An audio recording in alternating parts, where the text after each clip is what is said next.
Hello, everybody. We're back. It is the second semifinals matchup, a Division 6 semifinals matchup coming up for you to guys today. High Tide versus SplatSCAD Yellow Team, specifically Yellow Team in this case. I'm still Keon. Grace is still with me in the direction. Got the direction once again to give you guys the tee up to how this is going to play out. Winner of this one moves on to play the IVC Stingrays, which IVC hails out of Irvine Valley College. That is what awaits for them in Div 6 Grand Finals. But before we even get to that point, we got to crown a winner here in the semifinals here, Grace. That is so true. And I mean, semis week, I feel like is very intense, and everyone's very like, like it's kind of a lot. Like if you make it to grands, at least you can say you made it to grands. But semis, it's like I don't want to be top four. I want to be top two or top, the winner.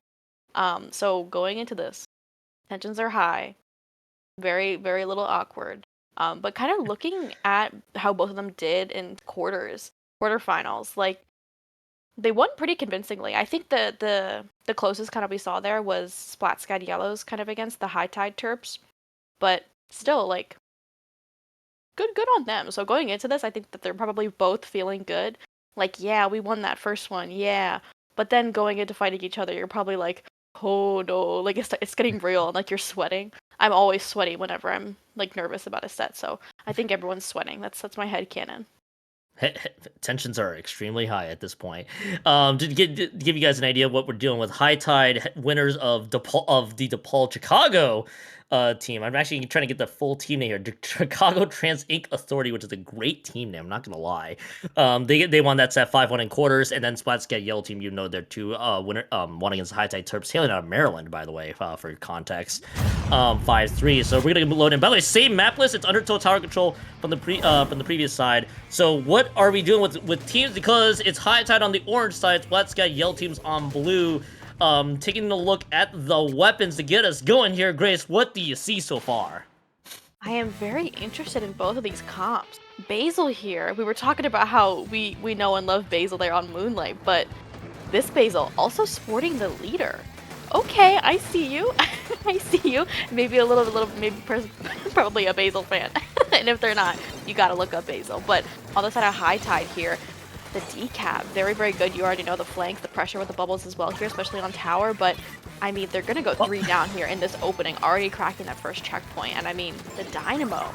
Now that I think about it, the Dynamo and the E-Leader is a very interesting combo here on SplatSCAD Yellow.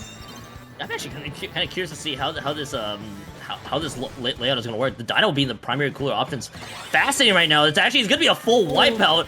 Grace, that's a great start for a SplatSCAD Yellow team. Viv and the rest of SplatSCAD now trying to move up. I think they're trying to play their ground, trying to play with the amount of space that they're working with.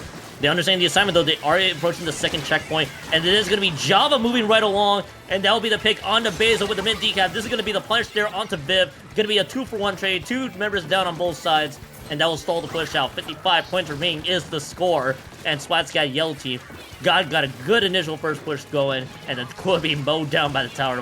You hate to see it, but just like that, though, SplatSCAD Yellow Team, great start. Yeah, and I mean, I think it was a smart move there from the members of High Tide. As I said, that they are going to get taken out, but they dropped that bottom left area, which is pretty much like the best way to contest that tower when it gets to that second checkpoint, I feel like, other than, of course, overseeing it from like the snipe areas, kind of from spawn as well. But if you're going to get taken out, that's really tough. You did slow down here, the members of SplatSCAD Yellow, but again, Java here, maybe trying to go for another flank that was really great and really effective last time, getting like 3 picks out of it. So if you're SplatSCAD Yellow, you already know your push is going super well. You're going to get 2 down as well onto High Tide. Once again here, getting into this last checkpoint. And if you get past that, it's like smooth sailing. So Kyon, if they're able to crack it here, I mean, Noodle here fighting for their life here on this Dynamo, getting a huge pick. They kind of want to go up into the spawn here, trying to contest Key Dog here on the Gal. And I mean, it's just a lot. Like, they don't want to let this tower go here, Kyon. Yeah, the important thing is they do not want to let that third checkpoint, especially if you're High Tide, get that one broken through. Everything's kind of just escaped the tower. There's a little bit of a small tower trade, but High Tide kind of quells the tide. No pun intended for that one. And SplatSCAD Yellow Team is able to break through to the second checkpoint. This seems really oddly familiar here, Grace, where one team is stuck playing defense for a long time. This is going to be High Tide. They're stuck in defense for quite a little while there. They get the pick on the Basil. with the Booyah Bomb, so that's going to be that for that one. Noodle is going to be the one right in the tower this time with the Dynamo. Dynamo is going to drop to slightly lower ground, going to find themselves on the receiving end of a splat there. It is going to just be the two members that have dropped their Walu, trying to see if they can find a flank. They find somebody. Oi is gone down, and that it could be the opening that High Tide needs, but I think they're looking to play this one a little patiently here at this stage. They're going to go through the first checkpoint at the very least. Yeah, and I mean, to be able to clear out that space, Walu there with that S-Blast, the Booyah is so crucial there, and it does get them a lot of space, but they aren't quite able to capitalize off of it here. I mean, they're coolered up, like the bubble's popping as well here from the decap, and they're playing together within that bubble, which is really smart here, being able to capitalize off of the pressure, but the Dynamo gonna get a huge double, effectively stopping their push right in its tracks. And I mean, the Whale's coming out, they're jumping in, sure, but they have such a daunting kind of lead to go up against here on the side of High Tide that you just want to get the tower moving as soon as possible. Yeah, I think you just need to get the tower, just try to even get to the second checkpoint, then build up the space that you need. And now this is High Tide waking up just a little bit later, getting to the second checkpoint here now. Defense needs to be solid there. Keydog is down to Noodle's Dynamo there, but the Booyah Bomb waiting in the wings. They're just casually walking to the side. There's no paint around them. They clear the second checkpoint. This is actually a little bit closer than anticipated, I'd imagine. Now for SplatSCAD, High Tide with a great response so far. Now there's a couple members that have dropped on both sides of the map. And there, I believe the Killer Whale or Keto got them on this pick there. Regardless of the situation, that's going to be 2 down on SplatSCAD Yellow Team, and High Tide is responding very swiftly here. Grace, but they got to keep this momentum up. Yeah, and I mean, you want to keep the tower on their side of the map here, but Walu is the last one up here on High Tide. They do manage to back up just a little bit, kind of stalling for their life there, fighting for their life, swimming away, but I mean, SplatSCAD Yellow, they're coming in quick. They pretty much got control of mid already, and High Tide, less than 20 seconds left in this game here. You don't want to be the ones who have to fight back into mid to get any space here. They do get a huge pick there on SplatSCAD Yellow, which is good. Good for some momentum, good for some space here in mid, but they can't quite get the tower. The tower's still on their side of the map here, and going into the last, like, little bit, like I said, like, that's really tough, and none of them are able to get onto the tower in time to start up that overtime. I see the decap sitting there in that ink. Very unfortunate here, but High Tide did make a bit of a comeback, but SplatSCAD Yellow, just their defense was too strong, and I mean, it's tough when you're going up against a Dynamo and the leader. It feels like you just can never sit on the tower, so definitely a good comp for this. The best thing that SplatSCAD Yellow Team had was that push gave them a big cushion to work with. And I love using, like, actually being cushions this one, because when you give yourself a big lead, you have a lot of room to work with and try to cut members down, either via map pressure or just by any of the picks that you need. The SplatSCAD Yellow Team definitely understood the assignment. A little dicey at the end there, as you and I both very well know, with High Tide nearly pulling off a decent comeback, but just a little bit of a slow burn to this one. The good news, though, Grace, for High Tide, if there's one to be viewed, this is game 1. You got to get first to 5 wins it, so that could be a good opportunity to figure out how to SplatSCAD Yellow Team play. But SplatSCAD Yellow Team, great start for them in game 1. At least gets them rolling. Second map gonna be coming up here is Manta Maria Rainmaker. Of course, you and I both did this one just about an hour ago. So the big thing I'm gonna be curious about is to see what team's gonna be dishing out strategy wise, and selfishly for both of us, if Basil can provide their best Basil impression. Listen, that is true. I feel like just the pressure of, like, the looming threat of an E-leader is really, it does wonders for your team. So like that's already kind of like a good thing.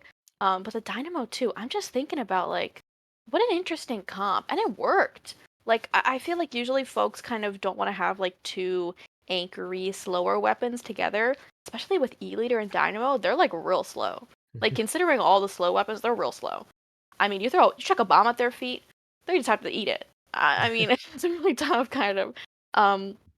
But knowing that, they like pressured the members of High Tide really well. Like, I saw that their Dynamo player was just going up in their spawn, like when they were locking them out. I was like, you know what? Sure, you know, like, despite the slowness of their weapons, I feel like they still played really well off of that. So if you're High Tide, it's kind of like, maybe you're like, oh, we need to check that better. Like, how are we letting the Dynamo run up on us like that? How are we letting ourselves get picked off by the leader?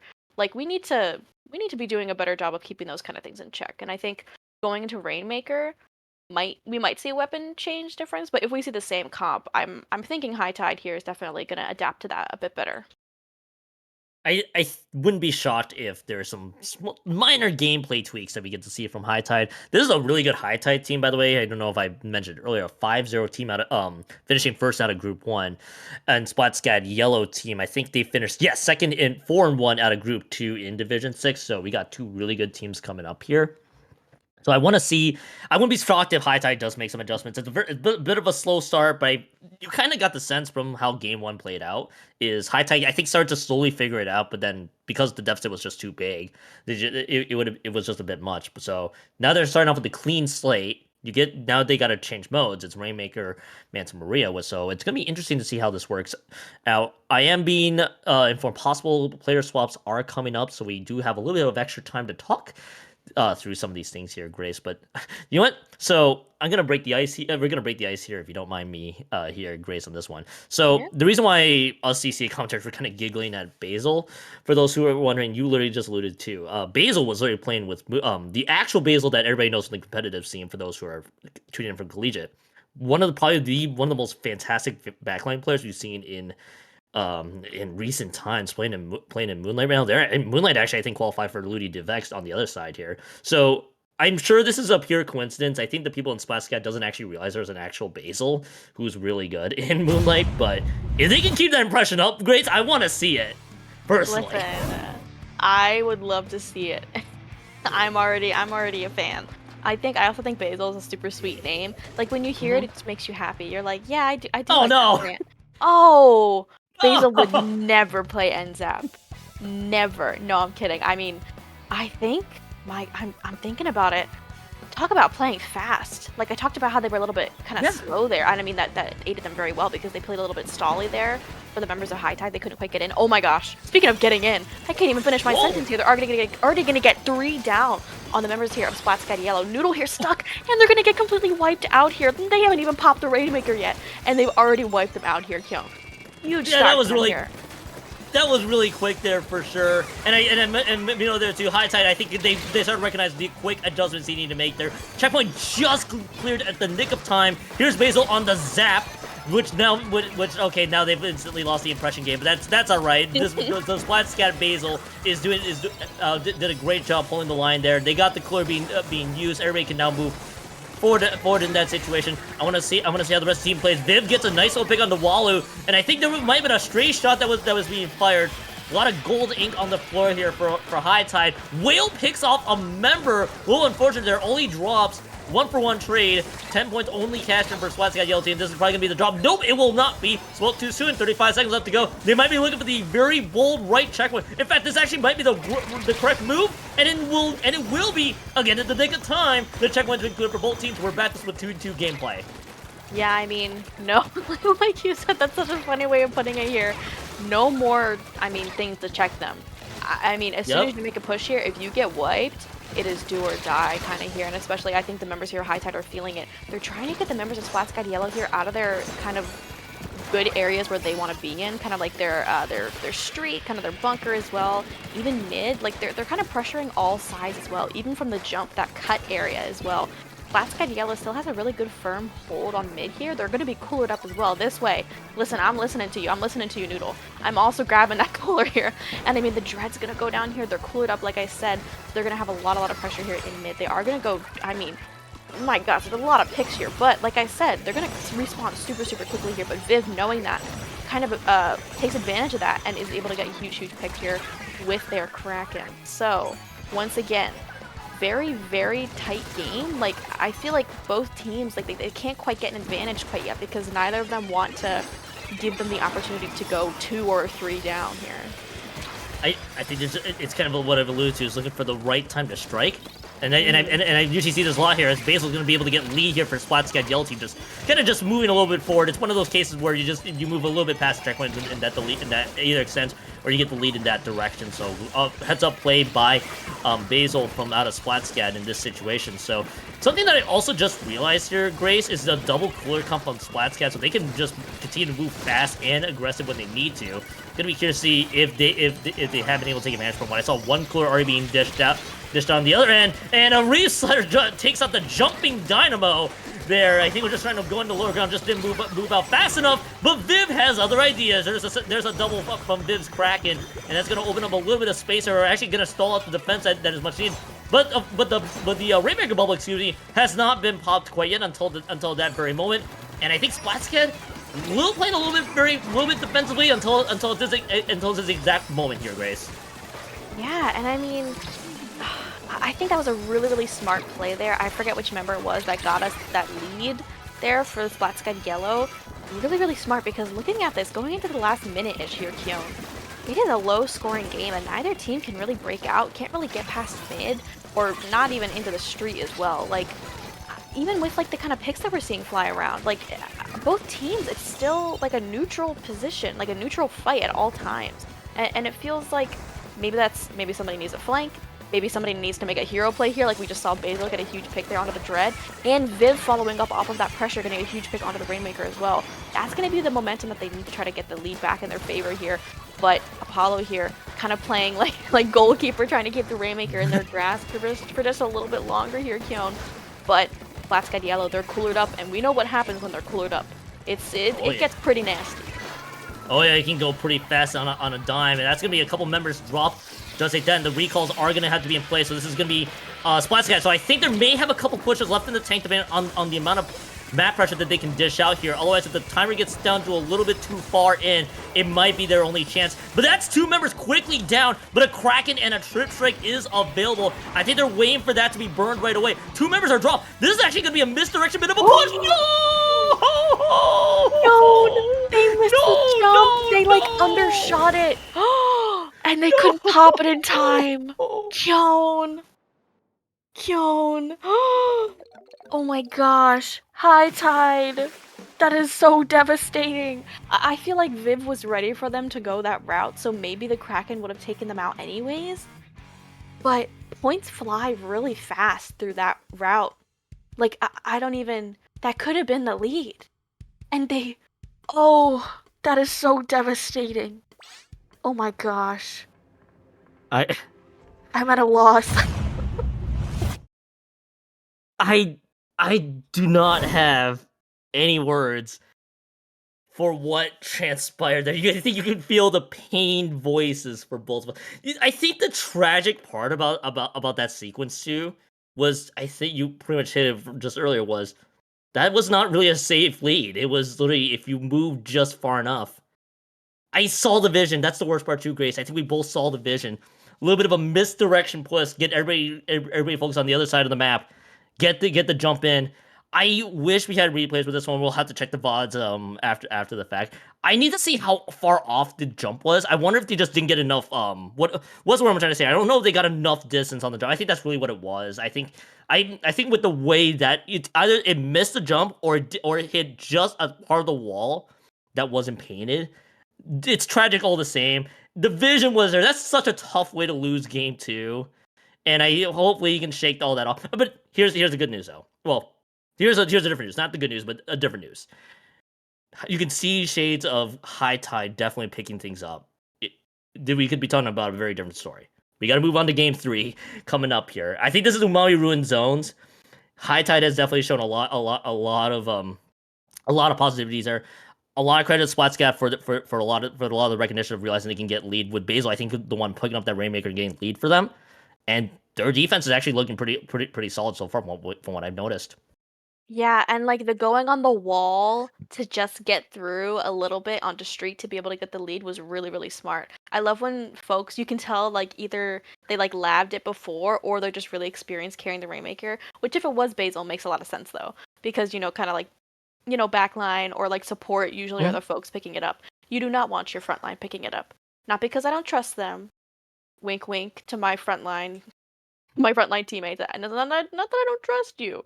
It's just that maybe I should be picking it up out of everyone. Like, I need you to clear the way in front of me here. So, makes a lot of sense. But I can't, Kyon, I think they just didn't get enough air. I think that's what it Honestly, was. it looked like, you know how when you jump in Splatoon, you go like, "Boop." It looked like they just went down. I Yeah, don't think they jumped, Kyon. I think they were like, I'm going, I'm going. Oh, oh no. the the best way to phrase it. The best way to phrase it is I have a pack of gum here because so bear with me here. That's So good. it's like it's like this is squid, and they're just trying to like, and I think they were trying to make the jump, and all I saw from my view was just them Just down. undershooting the wall. Just So downward. and I again they gotta let that one go now. They gotta go into game 3. I think if there's anything that we've noticed is that High Tide is definitely picking things up. So SplatSCAD, I can see some concerns in their faces. So we're just gonna say forget Viv on the range on the custom range blaster. There, we're gonna go Dreadringer duel this time. Walu versus Viv, excuse me. There will be dishing out the Dreadringer, and they will have the Reach Slider readily available. Basil's back on the E leader, so that's the major change. So we'll say that might have just been a very specific comp aim for Manticore Rainmaker, but only time will tell.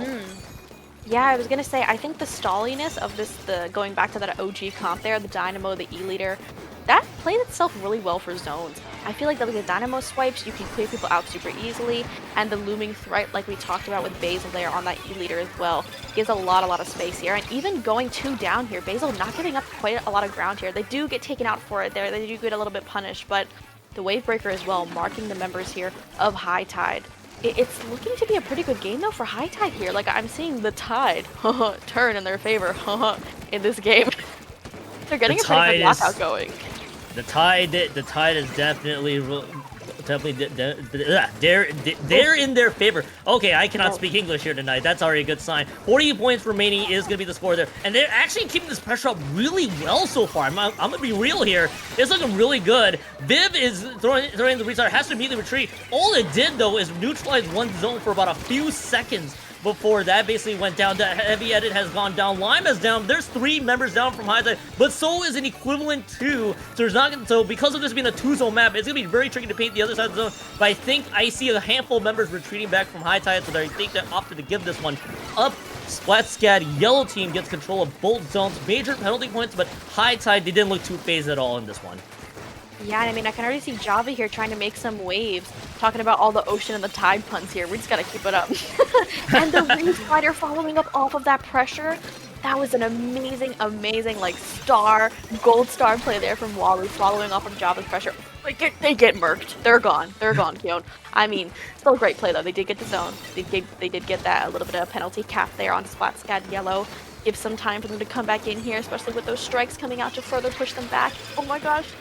And the Wavebreaker, yo, still a good play, even if they're gone, no longer with us. R.I.P. I can sense all the pain with you, Grace. I can sense all the pain for there for sure. By the way, they're free out of the penalty points here. SplatSCAD, yellow team that is. So now members are having to be up here for High Tide. It's going to be the main focus. Dynamo down. Dynamo is going to be down from I believe Noodles from earlier. That is going to be enough paint. They're on the other side, and Basil is down on the other side of the map, and that should be all the gold paint that they need to get the other zone capped in, and that will be High Tide. They put major penalty points on the SplatSCAD yellow team. Going to be destroying any holes for just a few quick moments. Zone control is going to be lost again. So what's very interesting from what I've noticed so far, it kind of feels like it's not playing at a frantic pace. It feels like both teams are just waiting for the right time to strike, which I always like to see both teams try to play to the Temple Day 1 plan. As it could end up making a difference. Their jump is going to get punished there by the Reef Slider there, but that's what I started to notice is the pacing seems to feel a little slow at times, which is not a bad thing in any situation if you're able to get the advantage that you need. But right now, SplatSCAD yellow team just needs to play to the tempo they want to play in so far. High Tide is just doing their best to get any points and a game on the board. Losing 2 members though is going to be a problem. Ollie there, I want to give them some flowers. Really, really good strikes, because not only did it delay and kind of zone out the members there of High Tide from getting back into any zone, but it stranded their decap. So if anyone wanted to make kind of a hero play like we talked about, Wallow especially there to be able to follow up with this Reef Slider, which they are now popping into the zone, getting a huge pick onto Basil here, effectively, I mean, wiping out the members here of SplatSCAD yellow. So they're back into the zone, and they didn't quite get the lead. SplatSCAD yellow, that is here. So Java, that was such a good, oh my gosh, that was such a good decap moment there. Getting a huge pick onto Viv, which is going to delay the members of SplatSCAD yellow, trying to get back into the zone. The strikes as well, my gosh.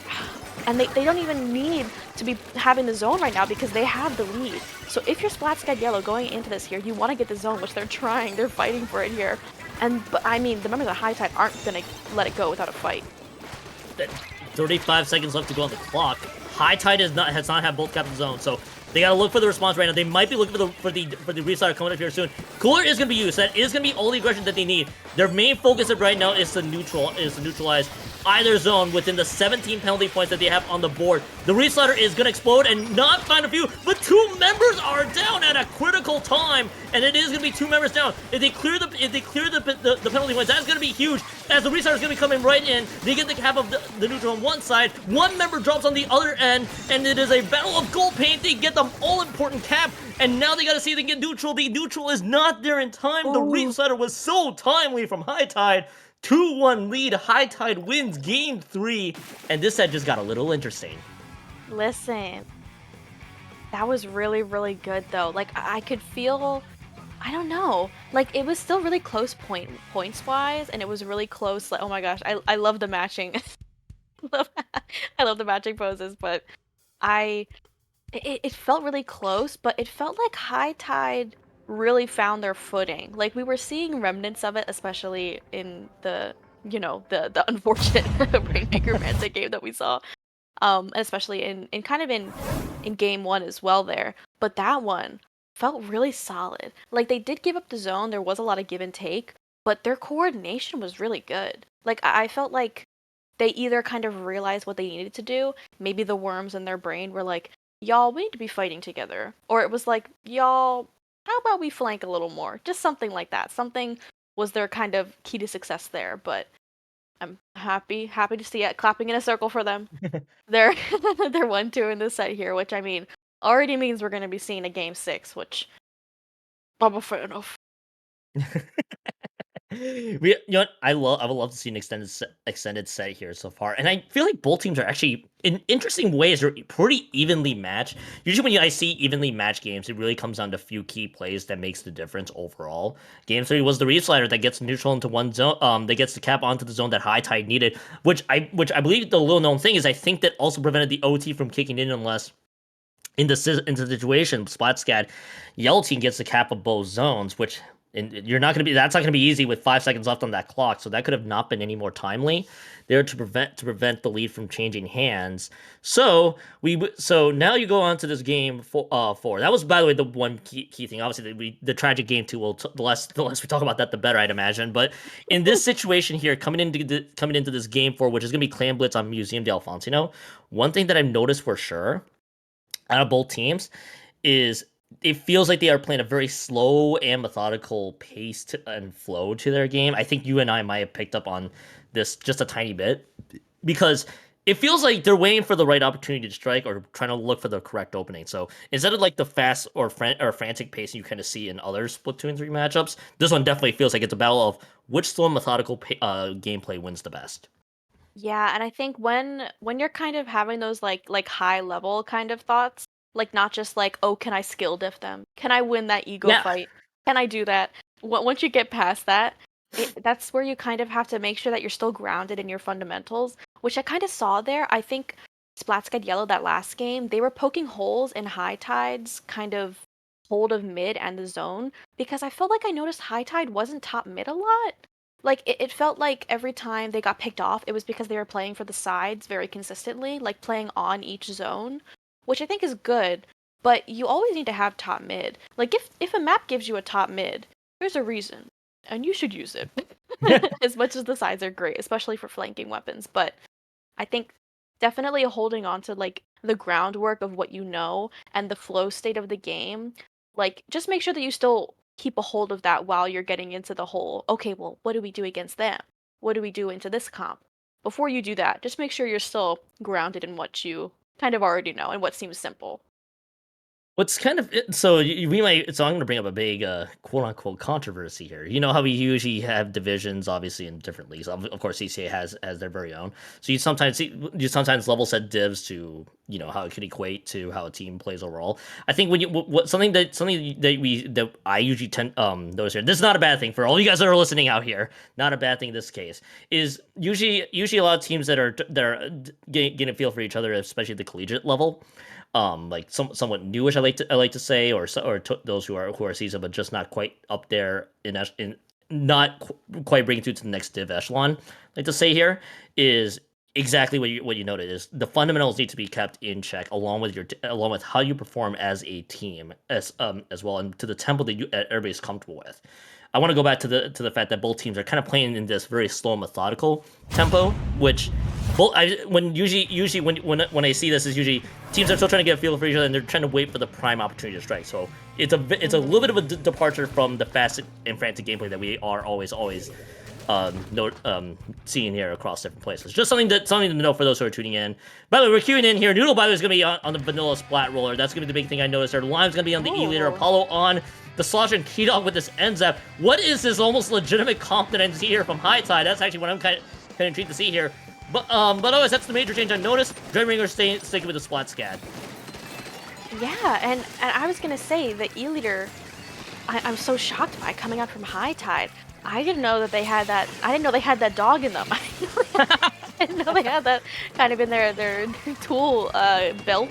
Is there a belt for? Anyways, their toolbox. We'll just say that here. No, but already popping out here.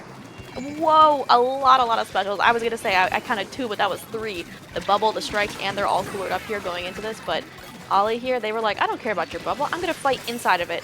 And while it didn't quite work out for them there, I respect the confidence.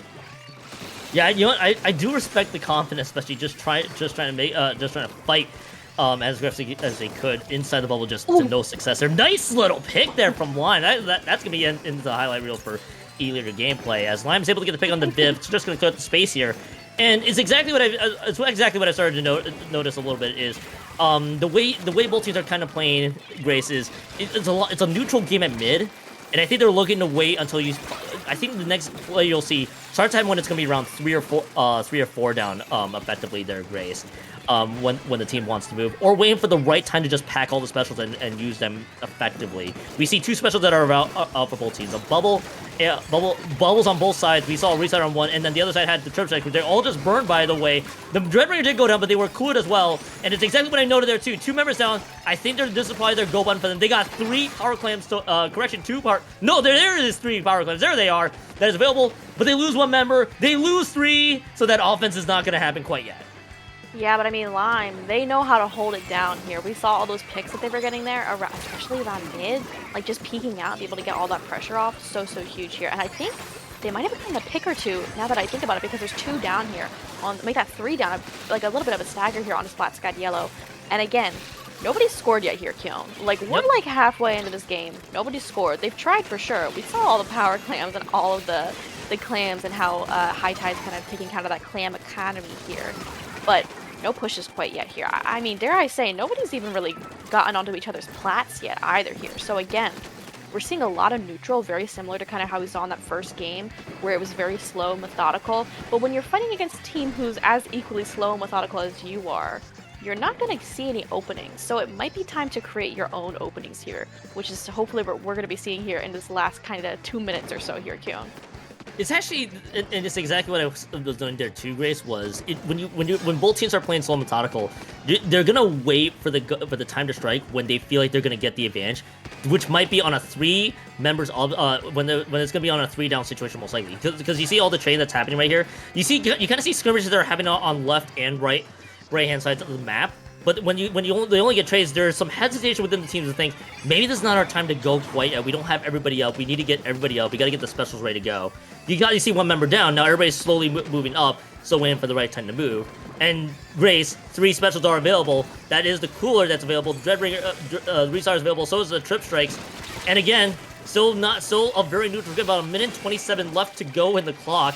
We could be seeing the fabled 0-0 overtime in play.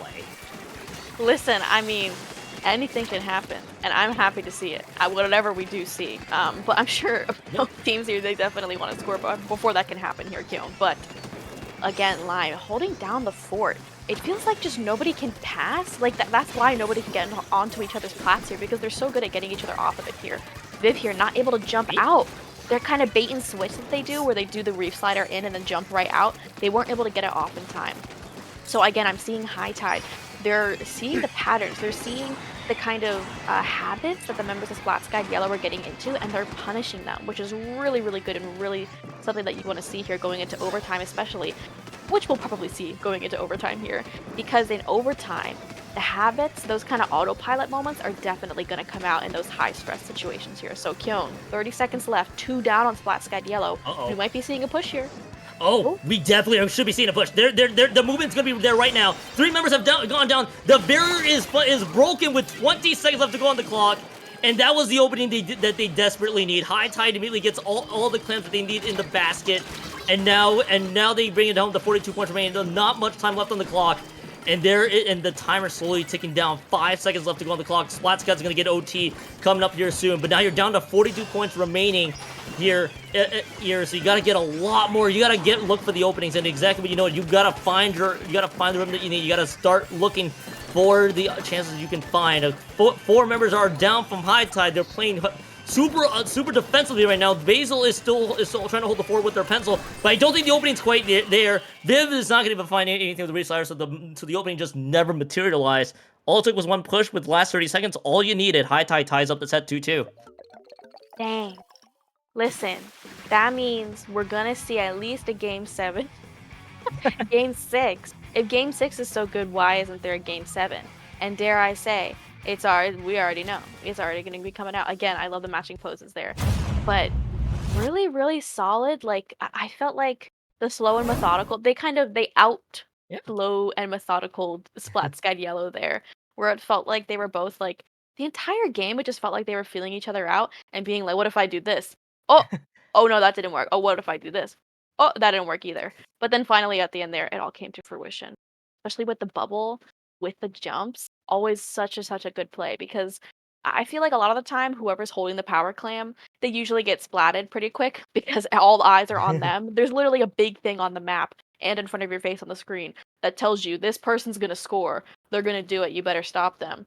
So you usually get taken out immediately. But having the bubble there, so much assurance, and allows that whoever is holding the power clam isn't just dead in the water. They can actually help and support the push from there. So again, very solid from High Tide.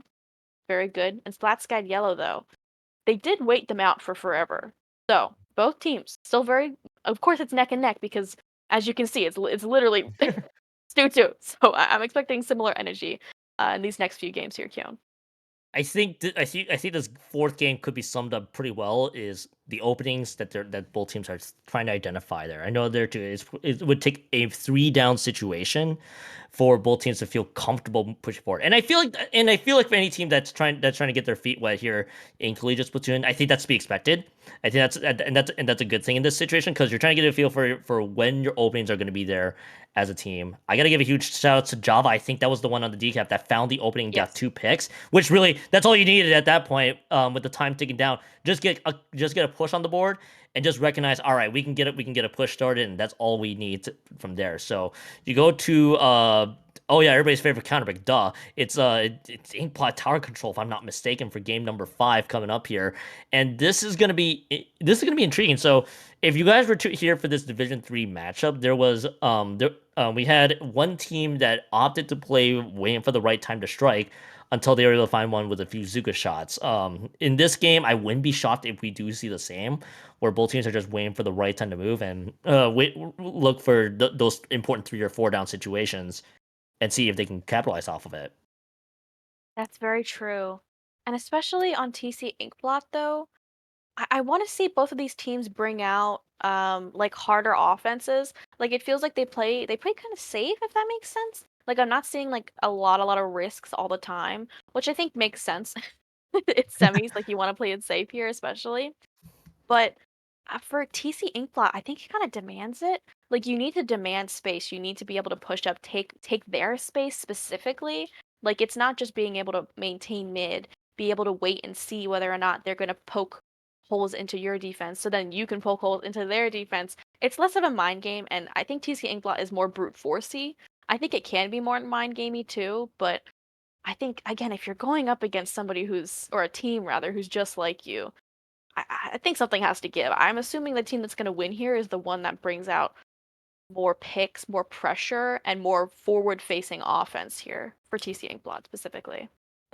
Something that I'm going to be wondering about is the win conditions that both teams are going to have with their weapon comps. I think that's actually an even bigger point of emphasis coming into these games here, because if both teams are kind of playing almost the same style, which how does the weapons in the gameplay matter the most? The win condition we saw from High Tide was definitely the decavs play from Java from what we saw. So we have to ask the same question for the SplatSCAD Yelton. I think they were trying to build up the space that Viv was trying to go with that Dreadringer and the Reef Slider, but just nothing appeared to materialize from those picks. So that's going to be what I'm curious to see is who comes out with the bigger advantage up top here in Inkblot TC for Game 5, because Grace, this is a pivotal Game 5 for set momentum. It definitely is here. And again, like when teams are so similar and when they're so evenly matched, especially, like I feel like this is a really evenly matched set here. Um, Once you get the momentum of getting a lot of games, that that kind of feeling of being on par with your opponent, it starts to waver because you're like, dang, we were doing so well. What's happening? And then that kind of like the mental game that the enemy inadvertently instills onto you is kind of what kills the vibe. So for both of these teams here, I feel like if I were to give them some advice, if I was the little worms in their brains right now, I'd be like, keep it cool. You're here for a reason. You already know. Don't let your opponents abuse your habits. Like don't fall into the same habits. Don't go the same way, especially on TC Inkblot. Like falling into the trap of always dropping into the bats, for example, or dropping into that last checkpoint goal area. Don't do that. Switch it up. If something's not working, switch it up, especially here. And I feel like for both of these teams, especially in Div 6. When I was kind of starting out with CCA as well, like when I was a newer team, like fresh blood, I I was not cool as a cucumber. I was a little guy. You know, like when chihuahuas get wet and they're like shaking and they look like a little puffball rat thing? That's me like a lot of the time. And I'm still that, but I'm not shaking as much. So, again, big Papa Grace advice here. Stay cool. You got this. You already know. But TC Inkblot is it's so looming. Like I feel like whenever you see that in a set, you're like, oh God. Oh Like you know no. how it's gonna go. Oh yeah, for sure. So, to just give you guys a quick, just give you guys what's going on here for those who are, just for the full transparency, we just have a bit of delay, just ironing some stuff behind the scenes. So we're just trying to figure out where we go from here. So, while we're waiting for that here, Grace. First of all, always great to work with you here, especially filling in for Zach this week. But for the two sets that we've covered up here so far, Division 3 was the 5-1. So we kind of saw UTK feeders playing pretty dominantly against DePaul's team basically from the previous game. So we move on to this one, and it feels like we kind of have a battle of two different, not two different play styles, two of the same styles, and that kind of leads to these very slow games that. Again, you and I being around competitive Splatoon as well for as long as for as much exposure we have feels it definitely feels like it's a big contrast to what we're seeing here in this set. Yeah. I feel like I've never seen two stally teams try to outstall each other. So many so many neutral like awkwardness. And something that once when I was commentating with the lovely Skeptidilians, who I accidentally Yep. name dropped last set, big Skep fan, but they were not playing. Um, Something that they kind of told me about Museum is like I think we were commentating and they put it in a really good way is that like you never want to be in mid. You always want your feet to be on their plat.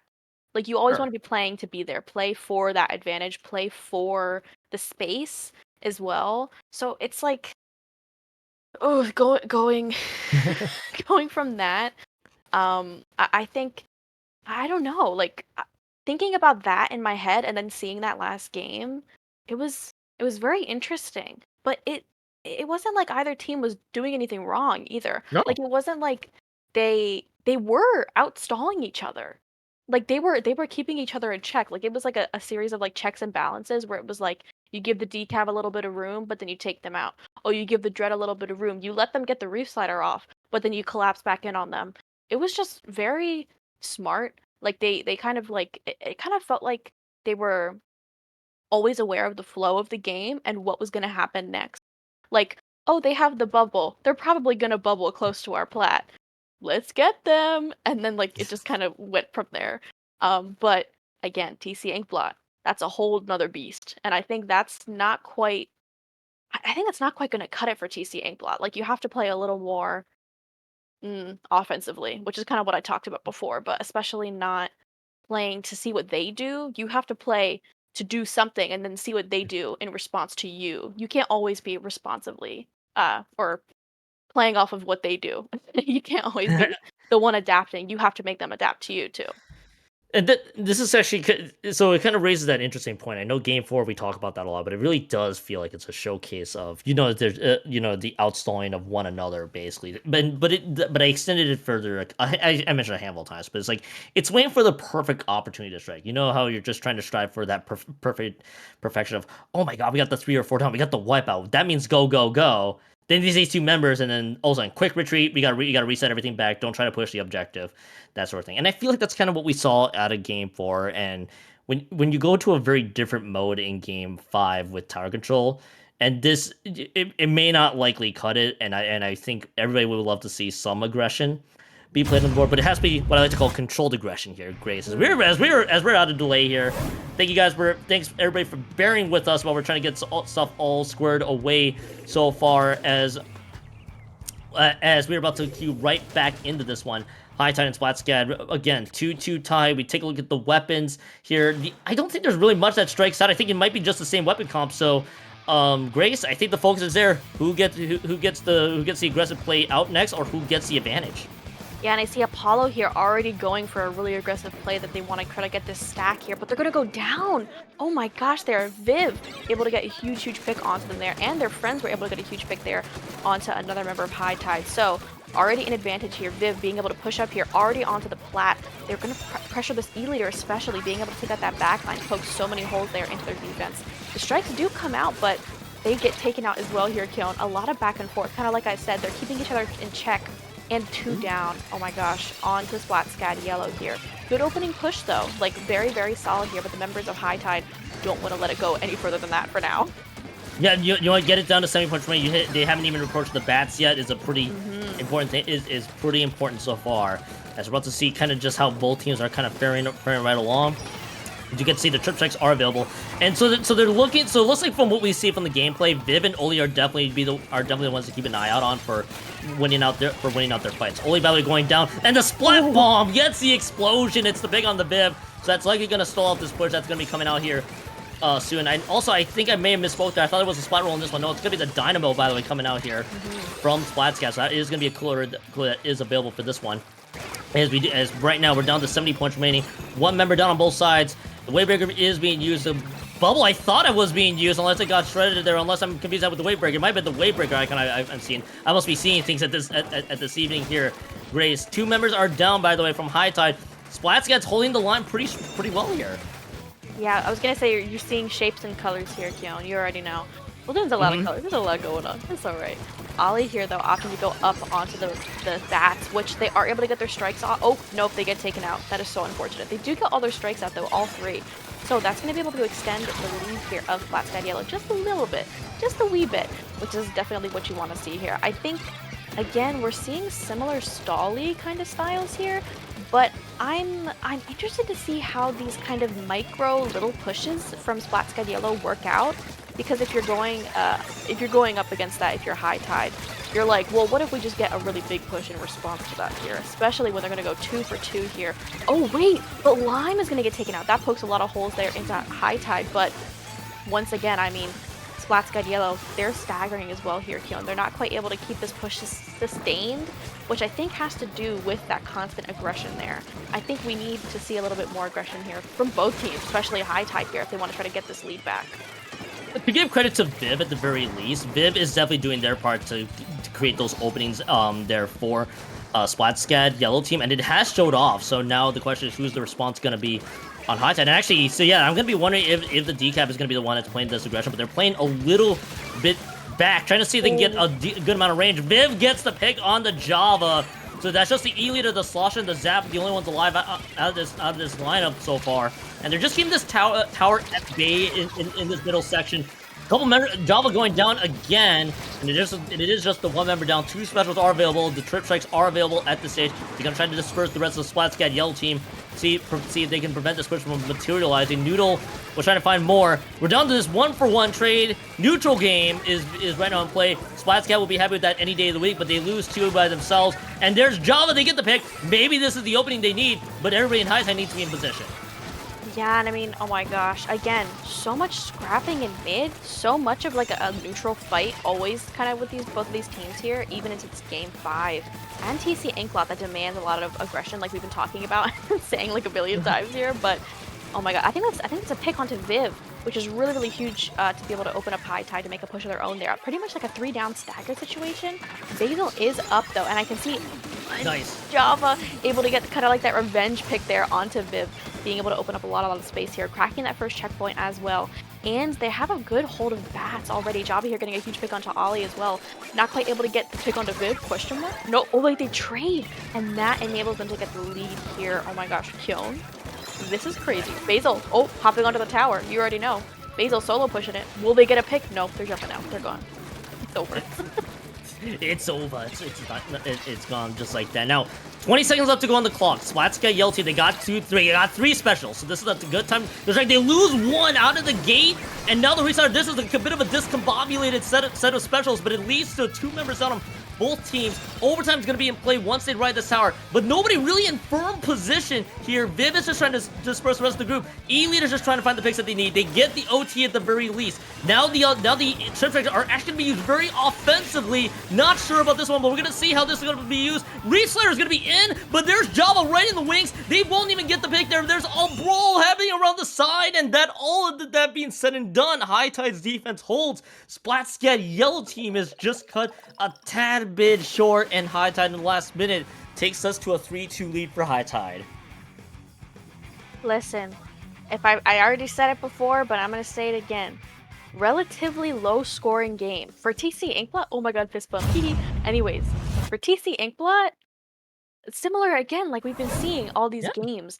They're matching each other really, really well. Like it feels like they've both met their match. Like, Yeah. fighting against a team that you're on the same wavelength as, and the exact same wavelength because they're both playing Stolly like we talked about, is really, really tough to go up against here. So it makes sense that first of all, the set is 3-2. And Yep. second of all, was it like a 3-point difference? I think it was 47-44. It was close to 3-4. Yeah. Nuts. Super nuts for TC Inkblot. And what's I feel like anybody who's doing it is like, wait, they didn't even get past bats. What the heck happened here? Again, it's a pretty almost pseudo methodical game. I feel like it's clear to us who the players we need to keep an eye out on in terms of the advantages that we have. Java and Viv from their teams respectively. Java for I believe High Tide and Viv for SplatSCAD Yellow Team. If I got those names wrong, just flip them. It's the same idea there. So it's really gonna boil down to map pressure from the front lines to see what enables them, because it kind of does feel like the way both teams try to use try to apply that map pressure by using their front lines to prevent them from moving backwards has kind of really been the difference so far. That's very true. Like it feels like those fights are the ones that determine whether and who pushes next. Like the Viv and Hmm. Jabba fist fight in mid or on the stacks. Like I can feel the grudge matches. They're forming. But especially there, like I'm thinking about High Tide. I think they were the ones that had the best hold of bats. Like I saw Java got two, like they got a double in bats, which is the best hold that we saw all game for sure. Like I think they got to pick onto Ollie and then onto Viv. It was a trade, but still, but the tower wasn't quite able to push up past bats, which again, very interesting because I feel like it's so lockout heavy for TC Inkblot. So that just goes to show that both teams are like, how about I see that you're trying to get into bats, but I'm ready for this because I'm stally and also slow and methodical. So I can just take you out. As soon as you're in there, I'm just gonna get you out of there. And especially like every time SplatSCAD Yellow tried to get into bats, it felt like High Tide was immediately meeting them there and not even giving them any room to work with, which is definitely the smartest thing to do.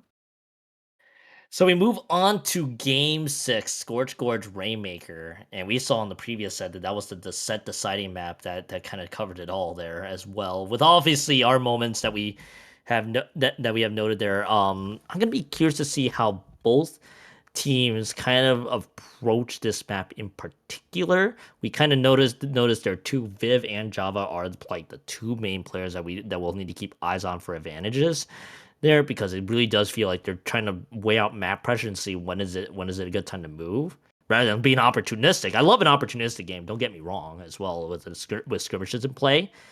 So we just got to keep a close eye on both these players because it feels like it has been the difference so far, especially with how interesting these games have gone.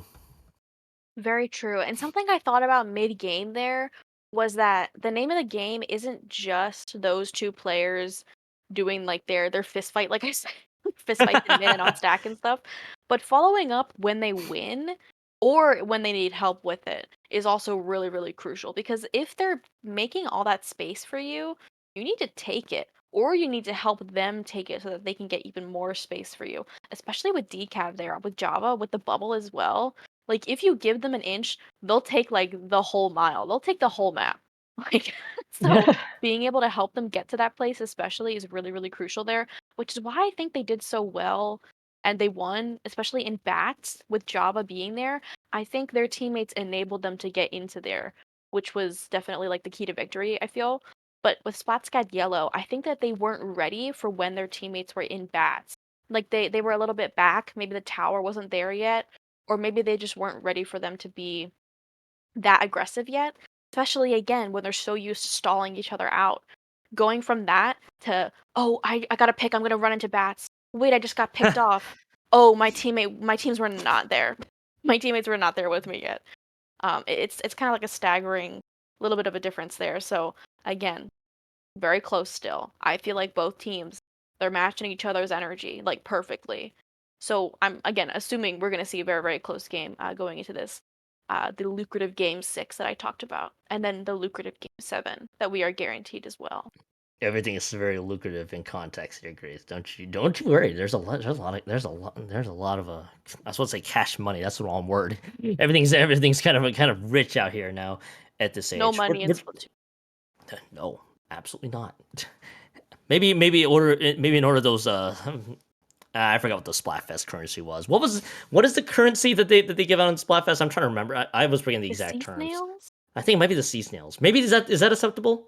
Do we think that's I acceptable? mean, I think it's acceptable. I thought you were gonna say they're gonna give us copies of ARMS, which is the No, classic Nintendo prize, and I was like, Kyone, we cannot do ARMS anymore. no, I wasn't even No going there. more. No more. I'm scarred for life. FT Win probably they probably have 5011. They probably have 11 arms on their backs currently because of the amount of things that they've they're like coming out of them. Or even worse, like tentacles because we're playing Splatoon. No. They're coming out of their head like this. It's real freaky. Kind of like Medusa, but it's all arms. I don't think I'd like that. That's why they're so good because they can play with 87 controllers because they have so many arms. I'm actually having a keep a bad visual that in my brain there for a hot second. Don't you do this to me, Grace. It's only late in the evening for both of us here. That's see, if I actually wanted to deal with a lot of arms, I'm just gonna go back to playing Final Fantasy VI for a hot second. Just bye everybody. Gonna be playing an RPG now. All that being said and done. In case you guys are wondering, in case you guys were going cuckoo, there's something we're having to iron out behind the scenes. So we're waiting to hear what's going on with that one. But Grace, hope I'm still trying to think. I don't know why you were Thinking of the the arms. fact that you went with arms. It just threw me off guard for a hot second. That's and full disclaimer, I never actually played that game, so unfortunately, I will not know how that game definitely feels. Yeah, I know, No. surprise. I've No, watched I mean, I haven't personally played ARMS, so I'm in the same boat as you, but my lovely boyfriend at home who's watching me, yeah. shout out to LD. I've watched him play it and he was like, "I loved ARMS when it came out." And I was like, Oh no. "Did you no Splatoon player likes ARMS anymore. Like we've been scarred for life, but I'm happy you love it." And that's also why he is not a Splatoon player. He's just a supporter. He's just here sometimes. So Grace, do me a solid. If I ever see a Riptide, just host an impromptu. Just use the Arms Cup and just host an impromptu Arms tournament in the middle in the middle of the lobby. Listen, That's totally gonna fly well. listen, I mean, an arms tournament in the lobby is basically a fist fight, which I cannot condone. Listen, we can imagine like Kraken Rare comes No, up to us no. and is like, y'all, you can't be fighting. And we're like, no, we're playing arms. We're fist fighting with our actual fists. And Kraken's like, no, no, I'm gonna have to. He picks me up by my armpits and gets me out of there. Hopefully that never happens. But I mean, sometimes the Riptide Gorilla at the Kalahari, he does things to you. Maybe people would be conditioned to want a fist fight, but hopefully not. Again, I'm not condoning this at all. Not good, not good. But arms is good. It's pretty funky. It's Kraken, I hope you're not hearing this later. they're in the wall. Also, also go to Riptide, you guys. If you guys are considering it. There's I believe it's announced that the Collegiate tournament is going to be happening over there as well, as we are finally loaded in there Whoop, whoop. as well. But again, thank you guys everybody for bearing us with the delay here. We are just trying to get some stuff all sorted away as weapon changes of galore. Walu has an S-Blast 91 on deck here. I think the weapons are practically the same from SplatSCAD Yellow Team. This time we're dealing with the Scorch Gorge Rainmaker map. That's where we are at near Gray, so I'm going to be curious to see what team strikes first. Yeah, I was gonna say, I think the name of the game here is the opening, especially the pop, the early pop here. I can see Noodle and Viv and Ollie here in mid. They're trying to make something happen, although the pop is... I'm so surprised nobody got splatted because of that kill. Oh, speaking of splatted, though. Two down on the side of SplatSCAD Yellow here.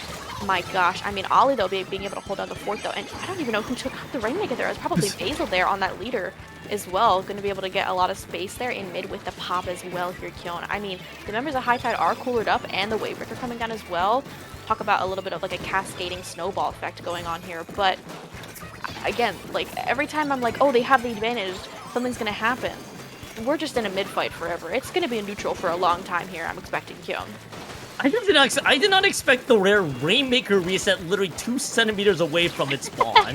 that took me a hot second there, by the way, as the Rainmaker is gonna get popped there. So now the question is, who's gonna get the advantage? The bubble's actually gonna be used, and the Blue Bomb's in prime position. This could be the opening that we could be seeing here. The Lime is just stuck in blue paint, but there's 2 members down already. SplatSCAD Yellow Team down 2 members. The checkpoint is being cleared away. Resetter being used. It actually it is popped just a little too early, so the Rainmaker bubble does not get its popped early. That's gonna be okay for them. It looks like this is gonna be the retrieve here from High Tide, unless the Blaster has other ideas, which they do, because Walu gets the pick. Now they pick up this Rainmaker. 4 points extra are being cashed in. The cooler is available. 2 members finally down there from High Tide. SplatSCAD Yellow Team prevents the points from ticking down further, but that's the first checkpoint cleared for High Tide. I'm surprised there that kind of happened how it did, how everything kind of snowballed. But like I was expecting High Tide to kind of have a bit of a push there, but members of SplatSCAD Yellow, again, slow, methodical. They were able to wait out, stall out the members here of High Tide, despite all of the kind of advantage and pressure that they had by that pedestal, and especially in their spawn here. 2 down here, though, on High Tide. But as I say that, though, 3 down on the side of SplatSCAD Yellow as well here. Basil, though, holding them before. Like, I've been saying this before, but backline supports, they know how to use this Rainmaker, especially here. But Viv and Java are 2 juggernauts trying to face off here by this Rainmaker pop, but neither quite want to go in for the pick quite yet here. My gosh, Kyon, it's a lot. Yeah, there's a lot to process right now. As the Wavebreaker is being used, it is going to snuff out a few members. Only gets the pick on the Java, but another snipe is going to be there. 2 members down. The Rainmaker is slammed right home. So that is going to be actually just fighting inside the bubble there. Java gets another pick there on top of it. Another member drops an all non-stop brawl here at Scorch Gorge Rainmaker. Who's going to be the one that comes out on top? Java is the one that responds to the occasion, and that's just going to be the first checkpoint cleared. But the big thing here, Grace, is nobody has gotten past 64 punch remain. The Rainmaker resets. They're gonna have to go for the repop here if they're High Tide. That's gonna give SplatSCAD Yellow Team a chance to get the group back together for this one. Minute 53 left to go on the clock, and now Walu Pip pops his Blue Bomb, trying to see if they can find the pick. They're gonna go down as well, but to no value out of the Blue Bomb. Minute 45, but the fights keep on going here, Grace. Listen, they're just gonna keep on going, especially, and you can see here SplatSCAD Yellow playing so slowly. They're not contesting mid, they're contesting it from above there into their spawn, but only after they get the pop. only after High Tide gets the pop do they drop into mid here. And they are getting a lot of space with it, especially getting those 2 picks there, but they aren't threatening to pick up the Rainmaker quite yet here, Kyon. I mean, we've been talking about it, they're waiting for the perfect moment to strike here, but again, like, they're playing it so slowly, and they're not afraid to do so, which, again, I think is very respectable here, especially going into a comp that is Fellow also playing very slowly here, but finally the Rainmaker here, the last minute here, Kyon, is in SplatSCAD Yellow's clutches here, but my gosh, as I say that, they're just gonna get wiped. We're back to square one. We're going back to neutral. We're going back to neutral here for 52 seconds. So they actually pick up this Rainmaker with about an 8-second difference here. In basketball terms, shot clock and game clock is gonna be the difference. So one thing I need to see here is how do they play the stall game if that's what Lime's gonna opt to do. They're gonna lose a delayed 3. Viv nearly flirting with trouble. They're trying to go close to the Rainmaker explosion. Now they're gonna pop this very offsetted Reef Slider there, but they are gonna go down. And now this is gonna be the last chance push coming up right now. It is a brawl of 2 for 2 proportions. Java is going to be the one that comes out on top with a few of those picks. Now, this is going to be the last chance, very likely. If they find the pick on the Java, that is going to be the main frontliner dropping there. They're waiting for the prime opportunity to strike. I need to see what the seconds difference is going to be here. It is going to be about 44 seconds there. 2 members have gone down. Now they're trying to play this one patiently because they see that there's an E-leader. They swim through the E-leader. The trip strikes are used. 2 members have gone down. The lead changes hands. Grace, it is a 3-3 tie. SplatSCAD Yellow team wins. Scored Rainmaker in overtime. The lucrative game 8, Kyon. The lucrative, beautiful, juicy, if you will. Game 8 will be upon us here. We do have to get through Game 7 also, but 3-3, like you said, Kyon. As soon as I realized how low those leads were, especially how low High Tide's lead, it was like 8 points. Like just 1 little inch past the pedestal, I think, or the checkpoint rather. I knew. I was like, they can just skirt right around and just get that no matter what it feels like. So that, yeah, I mean, High Tide, they did play that really well though. Like I could feel that they were like, we can't even let them get close because they know that their lead isn't super stable. So they're like, okay, keep them back, keep them back, keep them back. But it's really, really hard to stall out a team in overtime if they have all that pressure. And the Rainmaker itself is a weapon. Like it has so much pressure itself, like all of the paint, all the shots that they can throw at you. It is so tough there. And when that lead is so slim, it makes for like the worst overtime situation. That was probably like the worst case scenario, especially with 64 points remaining. You and I both know that's not really a lead in the context of this map. So if an opening was there, SplatSCAD Yellow team was going to be able to take the lead. By the way, major props to the patience on the Rainmaker holder. I gotta figure out who held the Rainmaker at the end, because I see why they were waiting. Lime was, I think, lurking there with the E-leader shot. I don't think they were able to eliminate them quite yet. If Lime landed that pick, talking about a very different series. That's the best way to phrase it. But Lime, I think, just a bit late from the shot, and the trip strikes was also thrown. It feels like kind of on top of each other. But that's all. But in an overtime situation where you don't need that much to get the lead, not a problem at all. You just need a little bit of a smoke screen to work with, and that's kind of what we saw from SplatSCAD Yellow team. They tie up this 3-3 set. We go on to a game 7, a very important game 7 at that. Now we saw previews of. Now for those who have been watching out of the stream here today, you did get to see a little bit of preview of what that map was. It is ship-shaped cargo co zones. Now, there is a few weapons with reef sliders can easily cheese the zone here. I wouldn't be shocked if we do get to see weapons with reef sliders coming out. Very true. But I feel like every time, well, I guess for zones, it just kind of auto caps it. So it doesn't matter Yep. if you splat the player who does it, which is going to be Viv. You already know Viv on the side of SplatSCAD Yellow. For sure going to be rocking that dread that we've been seeing them with. Um, but I've been noticing the High Tide, they're responding really good with the reef sliders. Like especially like that one play towards the end, like when we were in the forever neutral. Um, Yep. where I think it was Java who Viv kind of wanted to get the Rainmaker out of mid. So then they went over, they reap slid, they hit like the box in mid, kind of on High Tide side of mid. Um, but they still got a lot of paint, which is great, a lot of pressure. But then as soon as they got out of that reef slider, as soon as like the invincibility frames wore off, they got taken out by Java. It's like they're like, okay, we forgot Reef Slider is sometimes a very functional and real special that exists. We should like be playing to counter that a little bit more here. And I think High Tide has really, really good a good base for being able to counter it here. So knowing that and knowing that going into splat zones on ship shape, especially, like you said, the cheese, it can just cap it right away. Um, I think they'll be able to counter it, or I think they have all the tools in their toolbox to be able to counter it, rather. I wouldn't be shocked if if they have the tools, honestly, that they have to to counter it here. As this is gonna be an interesting thing that I'm gonna be keeping that we're gonna be keeping an eye on with how both teams play, because we kind of saw almost a contrast of how with how both teams kind of worked each other out. It really does feel like a very slow game here, a slow Yeah. set here tonight. But it's funny how it really just comes down to one big play can make the difference, and I wouldn't be surprised if we get to see one big play in ship shape zones coming up. Yeah, I think the name of the game, which we've kind of been seeing be like this, where the success comes from, is capitalizing off of the big plays. Like I talked about it with TC Inkblot, which is like when you see your friend. I call my teammates my friends. I'll call other people's teammates friends too because you're all friends. Hee hee. I hope you're friends. That'd be kind of weird if you Yeah. weren't.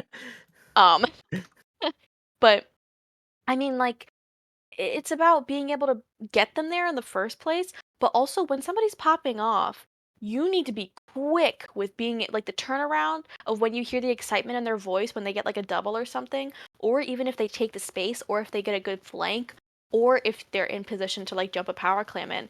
You have to really be like quick and at the drop of the hat be able to follow up off of each other, which I think comes with time as well, like being able to play with a lot of teams or your teammates rather for a long amount of time kind of lends itself to that.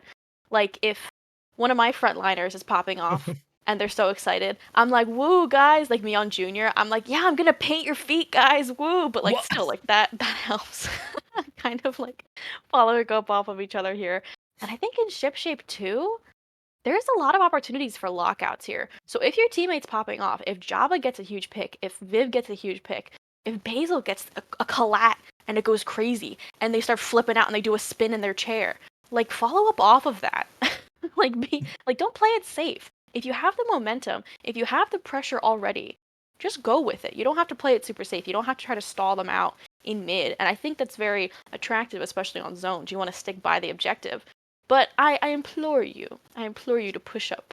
Go out of your comfort zone here. It's semis. You gotta, these are the kind of plays that win games here, especially. So I've been yapping for a long time here, Keon, but I'm just excited to see this. I talked about the lucrative game 7. You know how excited I The was? lucrative game. The lucrative Well, game 7.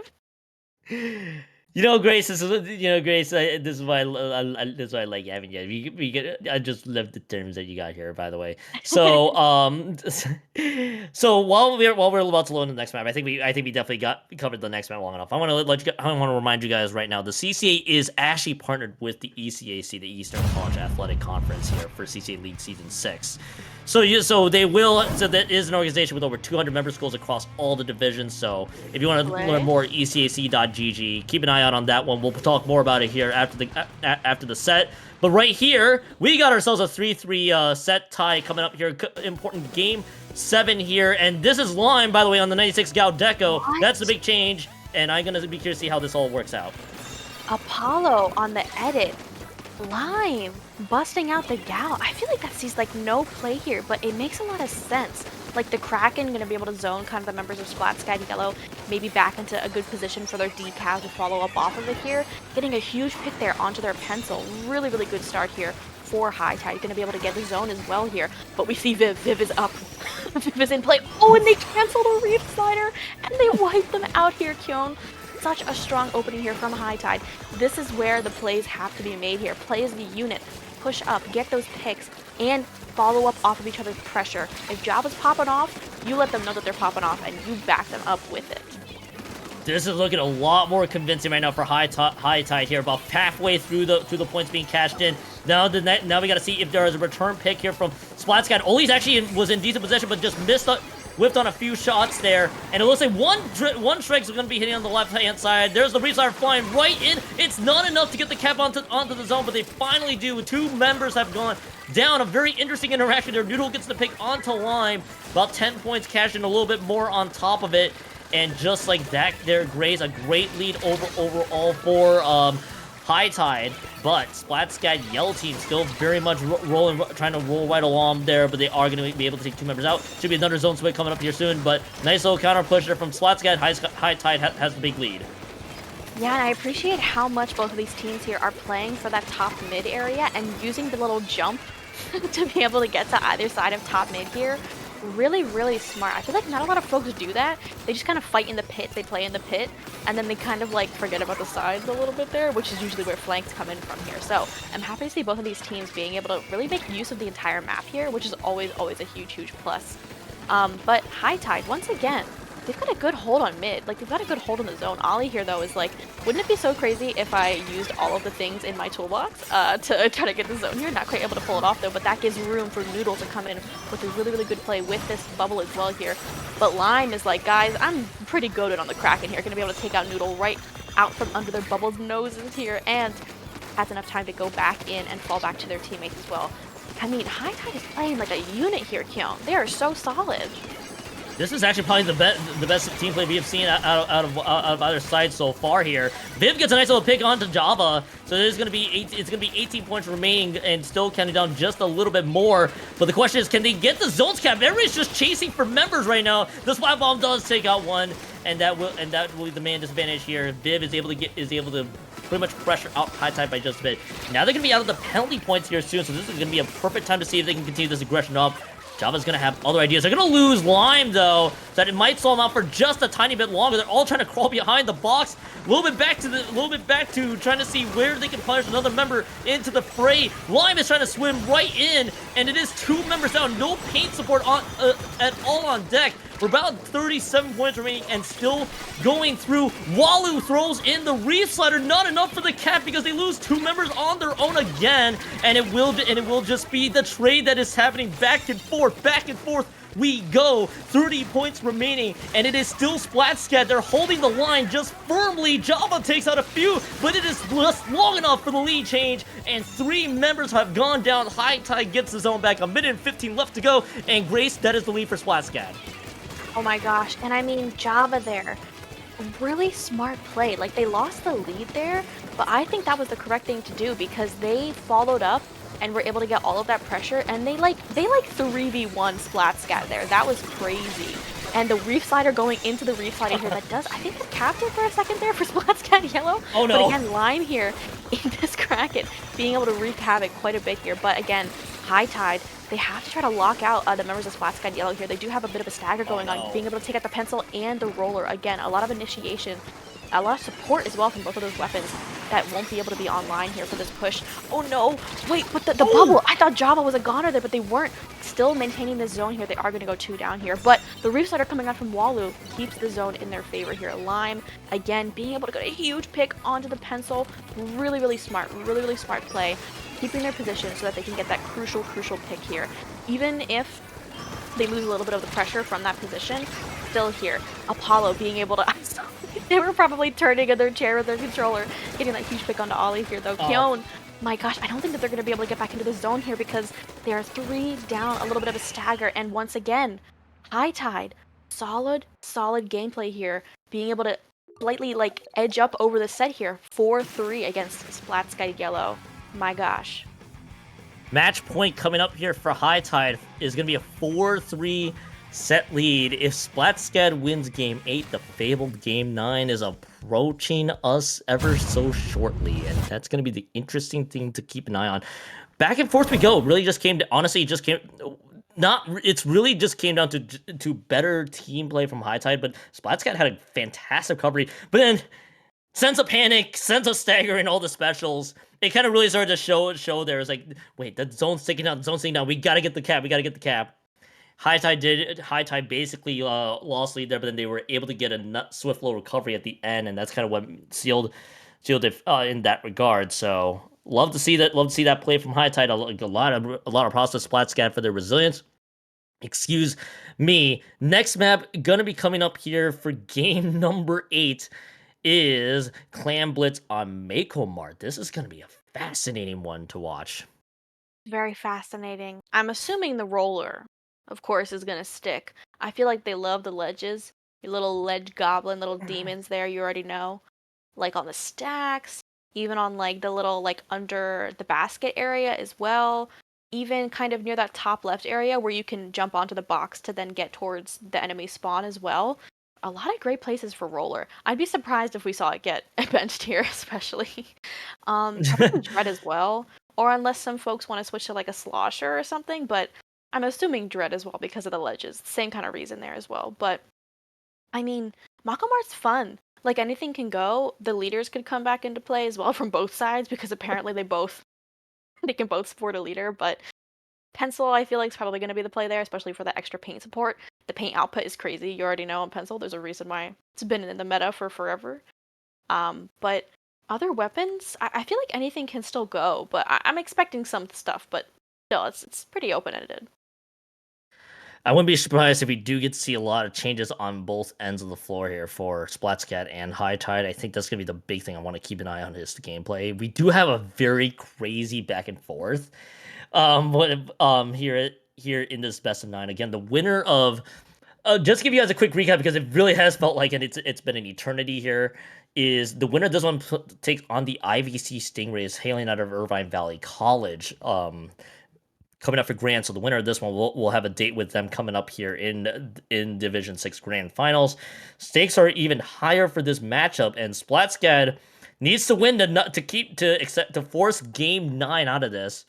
High Tide is basically trying to shut the door on SplatSCAD right now. This is going to be a fascinating map to watch as we're about to load right into it.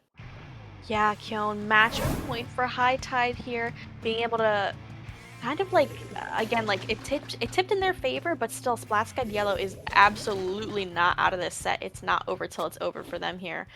Yeah, I mean expected comps here. Walu and Viv both sticking with Dread here. Basil on the pencil, like I expected. Noodle here again on that vanilla roller makes a lot of sense here. On those ledges, you already know. And the range blaster from Apollo. Apollo has such a fun weapon pool. Like the edit into the range blaster and other stuff that we've seen from them. I love it. And again, really, really strong here with all the ledges as well and all that chip. Oh, they get taken out. That's so sad. But still, good weapon pick. and that's gonna be the one I'm gonna be curious to see here. Reef sliders are just exploding across the map. I think there's a little bit more I would love to see there. Noodle takes out the pick on the Java, and now we're just kind of gathering clams. There is Noodle. So oh dear, Noodle was trying to swim a little further ahead, realizing that there was no ink left, and just like, all right, we're just gonna bail on this one. So I applaud that maneuver there, as it is just gonna be High Tide. I think they're just trying to hold mid here for as long as they can. They lose Java. That is gonna be it is just gonna slow down any someone's an offensive push. What is this straight up rape sliders? They're good. They're zooming into the other side. They've met their spawn markers, and it is just gonna be Viv. Viv on the right stack. They're trying to they're trying to look for more. And it looks like SplatSCAD, they still have a chance to strike, but they are playing this one a little patiently, and I do respect that maneuver. Yeah, again, like both of these teams, it's always patience is the name of the game here. Oh, Hollow getting taken out by a bomb here by Ollie. Really, really good kind of way to get some space here. Java here opting to drop in to get a pick here, but I think they get taken out, and then 3 members are gonna get but then they're gonna get taken out from High Tide. And Noodle here is like, guys, do they know? Do they know that I'm here? Well, now they do because I just, swatted a little bit of ink at them here, but still, the looming threat of the of the Noodle. I'm not even gonna say the roller. The looming threat here of Noodle here does a lot of work, especially again on these stacks. You're like, oh, well, I'm scared of playing on the stack because the roller's up. I'm scared of playing on the stack because the Dread is up as well here. So playing into that a little bit here, I think SplatSCAD Yellow is going to be able to retake mid. The Reef Slider does disrupt them like a little bit here, opting to jump out to kind of save themselves. But still, like, I mean, SplatSCAD Yellow can make a really good push here despite the bubble. They're going to Reef Slide into the bubble to take it out, of course, here, utilizing again all these ledges here. But they haven't, I don't think they have a power plan yet. I mean, Ollie can definitely form one if the members of High Tide let them, and they don't. All the momentum, unfortunately, doesn't lead to a push here. And they kind of have to kite back and give High Tide a little bit of room here. This is turning into team deathmatch here for a hot second. We're just looking for picks. We're trying to find scrambles, and the objective is starting to become a secondary thing here, Grace. The way this game is kind of playing out right now. 2 minute 14 seconds left to go on the clock. Both teams does not have a score on the board so far. We're looking to see when the next push is going to happen. And we do get to see the Splat Bomb takes out Apollo. There is 3 down. This could be the opportunity round. They just going to get the clam. There is Basil with the power clam, and that will be the first score of the game. 20 points are cashed in, and there's Noodle on the side. They throw in 2 more, and it is going to be Bib. They're pressuring out the left side, just trying to see if they can build a little bit more out of this Reef Slider maneuver. There are a few more clams on the board. 65 points remaining is the score. 2 members have gone down. Make that a delay. 3 Grace, it is 35 points on the board. Not quite the strongest of leads. The Reef Slider slam dunk lands, but the barrier goes back up. That was a highlight maneuver. Basil's on the other side. They're picking up clams. Everything's going crazy here, Grace. Oh my gosh, the Reef Slider double from Viv into the switch pick. Like they locked onto that other member there of High Tide. Keeping up the pressure. No, Basil's gonna get taken out by a bomb. I feel like all the bombs this game have been like super solid, like landing right at people's feet here. You know, my gosh here, but Noodle able to get in some more clams here, which I always agree with. I always agree with diving in to get as many clams as possible. That's always what I do, even if my teammates aren't a fan of it here, Kyon. But Viv here, they've got that. Oh, they got a Reef Slider online, but Apollo realizing that it's gonna take them out here. They get a lot of chip damage onto Noodle as well, but they Kraken as well, trying to get a little bit of room here in mid here. Kyon. Oh my gosh. We're like sub 1 minute and it's still, I think we're at neutral kind of. I don't really know. We could be at neutral for as long as we can. We got 2 members down. Here is a flying Reef Slider. The Reef Slider's coming up on the other side. It does not explode Walu. The Reef Slider shenanigans are in full effect. There is a push into the barrier here. Then the High Tide's just trying to shut the door on them. The defenses are crumbling right now, but Noodle gets the pick onto Jabba. That is gonna matter a whole lot. That is gonna be Noodle. They're trying to hold the fort. Here, this could be the lead change coming up here soon as they just need 3 more clams. They get 2 more. It's just a tie game. It's just a tie game. At the end of this, 2 members have gone down. Where is the extra clam? There's a pull that popped the Kraken. There's no clams available. The overtime session's in play. It's the tie game. It's not enough for the lead change. High Tide is cut short, and unbelievably so is the correct term. We do go to Game 9 in Division 6 semifinals. The lucrative Game 9. Lucrative. I'm losing my mind. I can't. You've completely become Waddle Dee. You've been consumed. Oh my gosh. I understand the play to go for the Kraken because you're like, oh, I need to make room for my edit to then be able to get those clams in. But they couldn't quite clutch it up. Oh my gosh. That was so unfortunate. Oh, you already know if you're one of the members there of High Tide, you're like, if only I just had 1 more clam. If only I had dove for 1 more clam. If only I had locked the pods or something so that they would spawn closer. Oh, that is so unfortunate. And I mean, SplatSCAD Yellow, talk about playing it really, like, cool as a cucumber.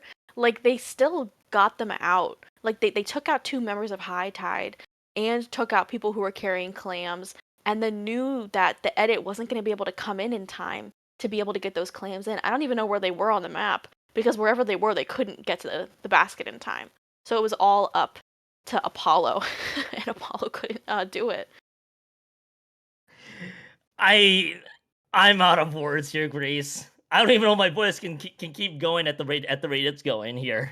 I think we're both just witnessing 2 honestly very matched teams. Very evenly matched teams. I can't even speak English tonight. That just tells you everything here.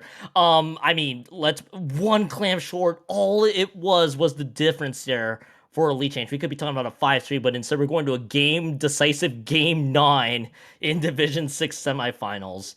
And by the way, it's Hagglefish Market Tower Control, which that's your decider, everybody, for Game 9. And Grace, this has been quite the adventure that we are witnessing between 2 teams here, very evenly matched. They're both kind of almost going neck and neck at this rate. It comes down to to 1 key play. I'm gonna keep saying it. It is 1 key play.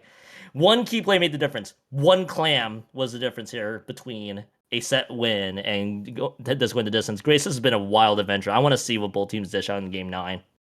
Yeah, and I mean, I bet that they're all sweating right now. Like I said, I'm always sweating. I'm a sweaty gal all the time.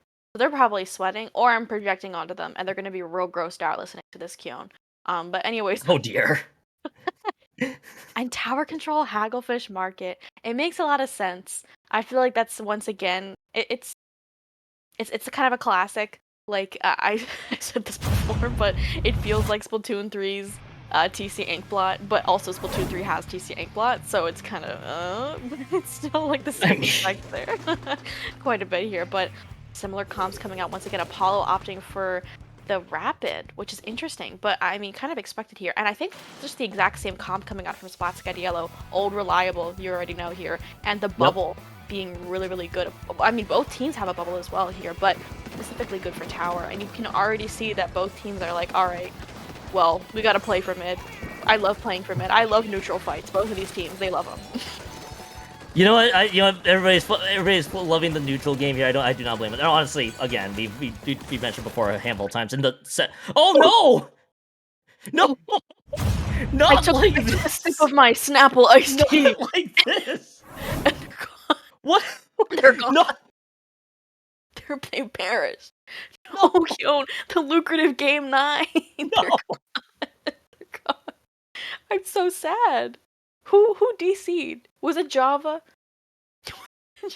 I don't know why in my head I'm headcanoning that it was Java. We'll see, but obviously, I don't even. We'll see. We'll see what's gonna happen here, Kyon. I mean that was like not even the first minute, so they're gonna be able to replay it. I mean, unless somebody hates them. If it means anything in this game, Grace, the DC only happened about 26 seconds in. So nobody got momentum. Let's get this out of the way. Nobody got momentum. Oh man. We'll make it to the finish line, Grace. We will get a winner crowned at this rate. The way this is going. Oh my goodness. Grace, we gotta get some Zen. We need to get some Zen.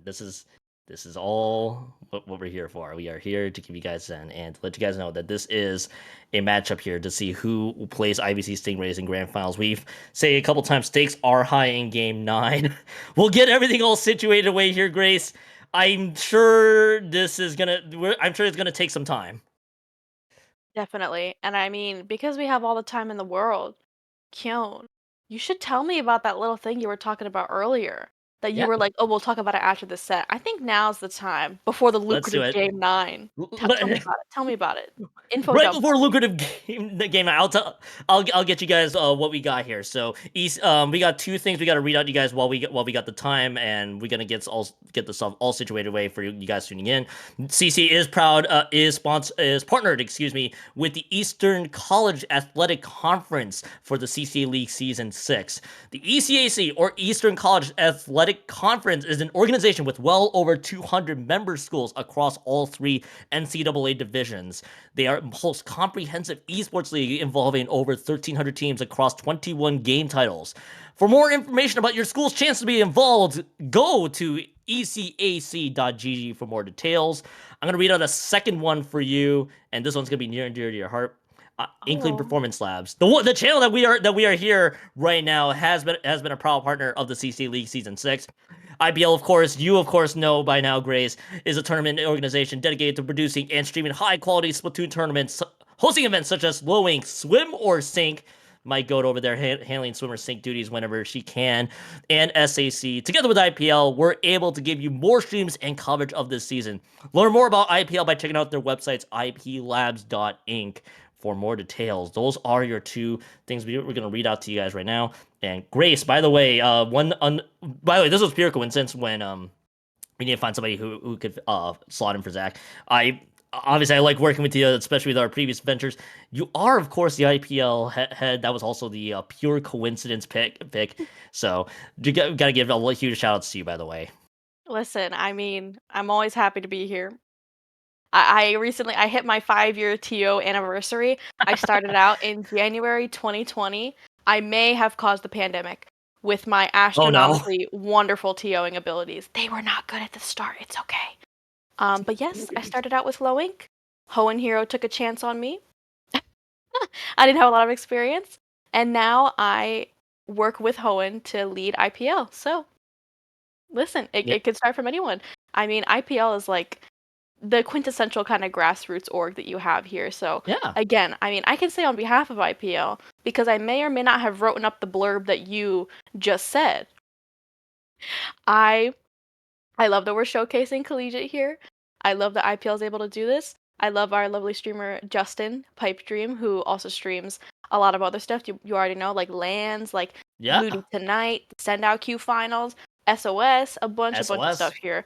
We've got some awesome juggernauts here tonight. And you, Keon, you've been commentating for 8,000 years. I don't even know how you lived that long. You're already so awesome. You should also shout yourself out. You gave me time to shine. I also want to give you time to shine.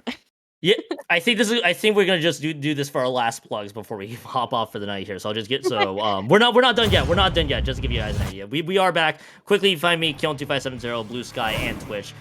For that matter, and yes, I have commentated a lot of IPL events, as you already know, Grace, SOS, and Sendoku season finale. So you will hear me on those fronts, and of course, Slow Ink as well. Thanks for bearing with us for our patience here. On to Game 9. The stakes are cannot be any more higher here, Grace. Absolutely cannot be any more higher here. I did just say the commentary word that gets you murdered behind the scenes. Absolutely. But it is needed here. It is needed here, Keon. You already know my life is on the line. They're hounding me. They're throwing rocks at my windows currently here. But as I say that here, Lime opting to go for a little bit of a flank there with their teammates here. Walu being able to follow up off of that pressure as well there from Java. Amazing coordination like you've been seeing this entire set from all these players here. 3 down, a little bit of a stagger off the side of SplatSCAD yellow here, Keon. The whales coming out. They're coolered up. They're ready to go. The bubble and the stray picks here. High Tide is rolling right through that first checkpoint. High Tide is trying to become Roll Tide here for the University of Alabama, as it is 60 points remaining and still rolling strong right now. The decaf has dropped there. That is a good chunk of their offense. The Reef Slider is canceled.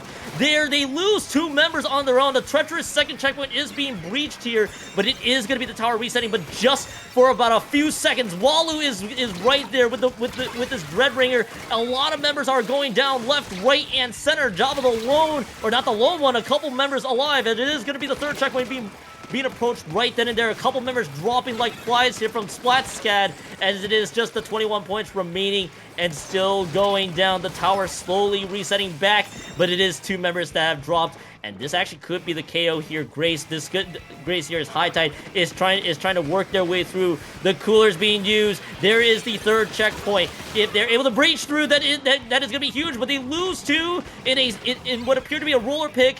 Tower is resetting, and SplatSCAD gets the lift for 3 minutes and 15 seconds more. Oh my gosh.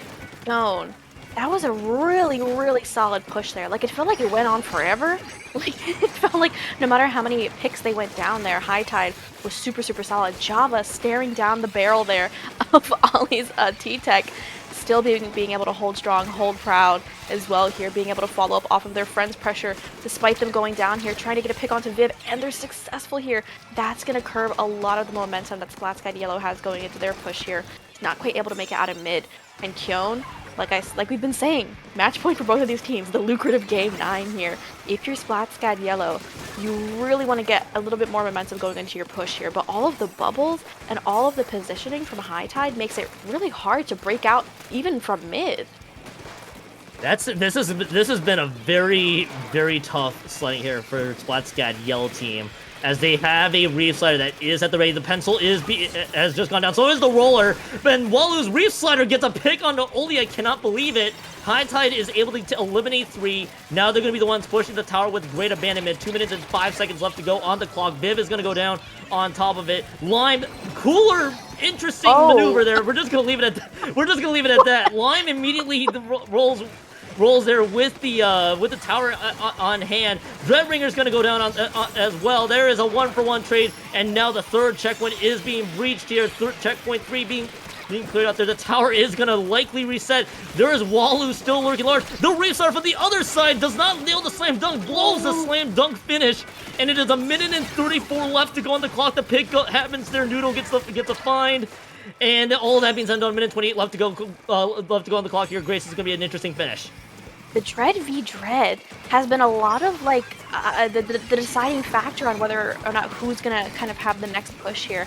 Ollie here opting to drop into this bubble, really smart play there, and getting a huge pick off of that as well here. I think that's gonna kind of be the name of the game of how to get mid back here. I think it's gonna be those scrappy picks, being able to stop the members of High Tide from pushing up here, maybe painting them out a little bit here as well, but I mean, I do not envy SplatSCAD Yellow here, Keon, because High Tide is coming into this game. I can feel like the adrenaline like seeping off of them here, getting a huge pick on a pencil there. The backline as well here, but Viv, once again, we already know the Reef Sliders have been so crucial in getting space here for SplatSCAD Yellow. So going into this last minute here, Keon, do or die, like you said, lucrative game 9, magic point. This is it. The Reef Sliders into the Reef Sliders, but who's gonna come out on top? That's going to be the ultimate question. 30 seconds left to go on the clock. Last-ditch effort. They got to make this push count here if you are SplatSCAD, but there is going to be 2 members that have dropped just like that. Everybody retreating back to the hills. 3 members gone, and it is the first checkpoint being reached. They got to get the jumps in. Noodle and Oli, the only ones alive here in this one. As the jumps are getting punished, everybody's going to be going down left, right, and center. High Tide trying to put the finishing touches to the set here. 2 members have gone down. Oli has to ride this out to keep this into OT, and here comes the trip strikes. They have to throw it right into the tower to keep this set alive, to keep this momentum going here, but Noodles is down, and that is the set, that is the game, that is everything. Game, set, and match. High Tide wins 5-4 your finals. They advance to Grants. IVZ Stingrays will be the team waiting for them. Oh my gosh, Kyon, that was lucrative. No, I'm gonna stop, y'all. But that was so close. Like, I could feel that SplatSCAD Yellow was like, okay, I know what we need to do now. Let's do this. Let's push them back. Let's get some space. And then, but they weren't able to do it in time. And I feel like that's just always how it goes with Tower, especially. Like, if you're on Rainmaker, you could jump out of the strikes. Yeah. On Tower, you can't jump out of anything. You have to be there. So it is so tough going into an overtime situation there, but SplatSCAD Yellow never gave up there. Again, gave us an amazing set here, again, for Div 6 semifinals here. High Tide out of the University of Alabama, 5-4. Like we said, close set. They did what they had to do. You already know. I loved the comp changes. I loved, like, the little things, the adjustments that we saw them make, especially. And, like, from going, I think SplatSCAD Yellow won those first 2 games, and then High Tide started bringing it back from there. Going from that to then winning the entire set, very big for them. And again, it's what you love to see in these kind of like league formats where you can see people adapt and get better mid-set. So again, many kudos to High Tide here. Solid gameplay.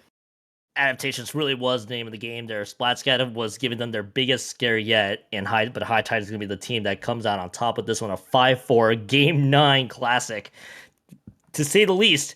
Is going to be the one for this set. So that's going to be the wrap to this Division 6 semifinals. IBC Stingrays and High Tide will be your Division 6 Grand Finals coming up here soon, or coming up whenever that gets scheduled. Grace, I think we did the plugs for you, for IPL, famous organization head, SOSTO. Of course, please do not yell at her. She is precious. And Drexel Dragon Splatoon player as well, junior extraordinaire. So thank you so much for hopping on to join me. Well, again, quick plug for me: Blue Sky Twitch, Count2570. I commentate low ink whenever I'm able to, and then of course SOS when I'm also able to. You also hear my voice in Sendoku season finales as well for IPL. So smash the follow buttons there for Blue Sky and Twitch. Shout outs to our producer Justin and Pipe Dream for braving us through with the 2 best of 9s here tonight. That's just so much underrated work coming out of that one. So we'd love to see it. So We're gonna call it a wrap here. With my co-com partner, I got the direction wrong this time. With my co-com partner Grace and our producer Justin slash Pipe Dream, this is Killen saying have a good rest of your week coming up. Enjoy the Easter weekend. We will see you guys back here in IPL whenever we can to give you guys a grand finals if we're able to. Stay tuned for further updates. Until then, enjoy the rest of your week. We will see you guys next time. Thanks for watching.